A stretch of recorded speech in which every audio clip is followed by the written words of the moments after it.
Hello guys, in this video I'm going to be talking about my favorite Spanish lavenders and just the Spanish lavenders in general.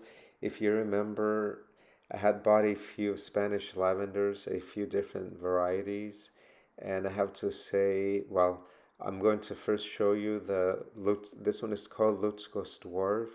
It's pretty short, but it spreads out a little bit wider, and it has silver foliage, and it's just a very beautiful plant, and it really does uh, flower profusely.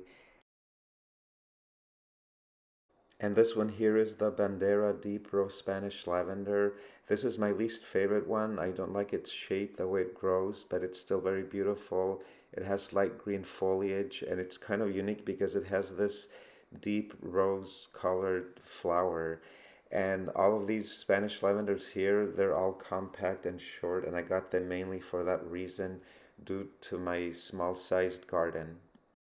But my most favorite ones are those that you're looking at right now. These are called Spanish Primavera lavenders. They are absolutely stunning. They have big flower heads, and there's not a lot of them, but they're huge. And then this plant from far during peak flowering season, these plants look purple. You can't even see the green foliage. That's how stunning this plant is. It just looks like this big purple plant, but in reality, it's a green plant. It's just that the flower heads are big. And this part of the video was taken earlier this year. Due to the shift in direction of wanting more California native plants in my garden, I had to get rid of some of my Spanish lavenders, and one of them is this one. This one is a regular Spanish lavender that you could find at Home Depot, and they get really big. I love the greenish silvery looking foliage.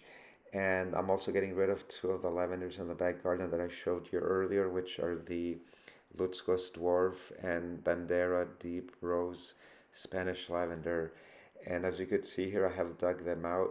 One of the reasons why I'm getting rid of those lavenders is that they flower profusely, and it's really hard to take care of them in terms of deadheading them. It's a lot of work, so I just had to get rid of them.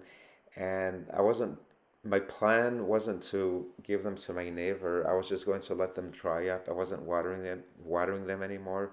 But let me tell you, these plants are so tough. Even though they're young, they haven't been there for a while, but they went without water for like over a month, and I was able to hydrate them back to life, and this is what they look like now. I was able to prune them, put them in the pot, so thank goodness my neighbor was able to save them. I'm so happy that I can give them to her, so they're ready for her daughter to pick up, and these are for her daughters, and I have labeled them in case she needs information about these Spanish lavenders.